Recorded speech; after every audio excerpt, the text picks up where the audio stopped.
Welcome to Business Book Daily, where we pull one useful idea from one business book and turn it into something you can actually use. Today's book is That Will Never Work by Marc Randolph. Randolph is an entrepreneur, investor, speaker, and co-founder of Netflix, known for helping turn a DVD by mail experiment into one of the most important companies in entertainment. Before we get into the book, today's episode is sponsored by CommissionOnly.com. Want to sell more without adding fixed sales salaries? Many companies hire commission-only reps, experienced sellers who get paid only when they produce. Post your opportunity on CommissionOnly.com and get in front of motivated reps who are already looking for performance-based roles. That's CommissionOnly.com. Now back to That Will Never Work. The big idea is simple. Great companies rarely start as perfect plans. They usually start as rough experiments. That Will Never Work tells the story of Netflix's early days when the idea looked risky, strange, and unlikely to succeed. Netflix did not begin as the obvious future of entertainment. It began with uncertainty, failed tests, awkward questions, and a lot of problem solving. The team had to figure out whether people would rent DVDs by mail. They had to figure out pricing, inventory, delivery, customer behavior, subscriptions, and whether the model could work at all. In hindsight, Netflix looks inevitable. At the time, it looked like one more business idea people could dismiss with a quick, confident, "That will never work." And that is the point. Many people think successful companies begin with a brilliant idea and a clear plan. Randolph's story shows something messier and much more useful. The original idea usually changes. The advantage does not come from being right on day one. It comes from testing fast enough to find out what is wrong, learning from customers, adjusting the model, and staying persistent long enough for the better version to emerge. The first lesson is to start before the idea feels perfect. A startup does not need a flawless plan before taking action. Early ideas are usually rough. The goal is to get something into the world so real customers can react. Waiting for certainty can become a clever way to avoid learning. You keep refining the deck, you keep debating the name, you keep adjusting the spreadsheet, you keep having one more strategy conversation in a room where nobody's actually buying anything. At some point, the market needs to answer. The second lesson is to test the riskiest assumption first. Every new business has assumptions that could break the whole model. Will customers want it? Will they pay? Can you deliver it profitably? Can the experience work at scale? Those are the questions that matter most. The mistake is spending months polishing the easy parts while ignoring the dangerous assumption underneath. The logo can be beautiful, the pitch can be tight, the internal enthusiasm can be very impressive. But if the customer does not want the thing, the business has a problem with excellent branding. Testing the riskiest assumption early helps you avoid building the wrong idea too carefully. The third lesson is to let customers shape the model. Customers often reveal what matters through behavior, not opinions. They may say they like an idea but refuse to buy. They may ignore the feature you love and use something you barely noticed. They may behave in ways that surprise the entire team. That is not failure.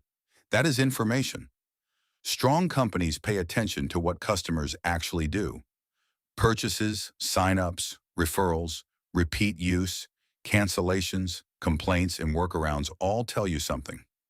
Customer behavior is better than customer praise. Praise feels good. Behavior teaches. The fourth lesson is that persistence is not stubbornness. This is a big one. Persistence does not mean protecting every early idea as if changing your mind is a character flaw. It means staying committed to solving the problem while staying flexible about the method. If the evidence shows that a product, price, message, process, or channel is not working, the smart move is to adjust. The mission can stay steady while the method changes. That distinction matters in every business.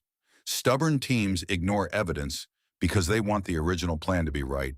Persistent teams use evidence to make the plan better. The fifth lesson is that culture forms early. The way a team works at the beginning can shape the company for years. Speed matters. Honesty matters. Ownership matters. Customer focus matters. The willingness to debate hard questions matters. Early habits become operating norms faster than leaders expect. If the team avoids conflict early, that becomes culture. If the team hides bad news early, that becomes culture. If the team learns quickly and tells the truth, that becomes culture too. The early days are not just about finding the business model, they are also about building the way the company thinks. So how do you apply this? Start by naming the assumption your business most needs to test. This could be whether customers will pay for a new offer, whether a new sales process will work, whether a product change will improve retention, or whether a new market actually wants what you sell. Next, design a small test. Do not build the full version first.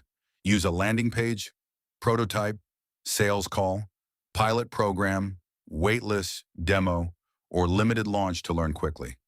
Then study behavior, not compliments. Look for purchases, sign-ups, referrals, usage, repeat orders, faster decisions, or clear objections. These signals matter more than polite interest. Finally, build a team habit around learning. After every test, ask what worked, what failed, what surprised you, and what should change next. The goal is not to prove the original idea was right. The goal is to build something customers actually want. Here are 3 insights worth sharing. First, the first version of a great company usually looks messy. The advantage comes from testing fast enough to let reality improve the idea. Second, customer behavior is better than customer praise.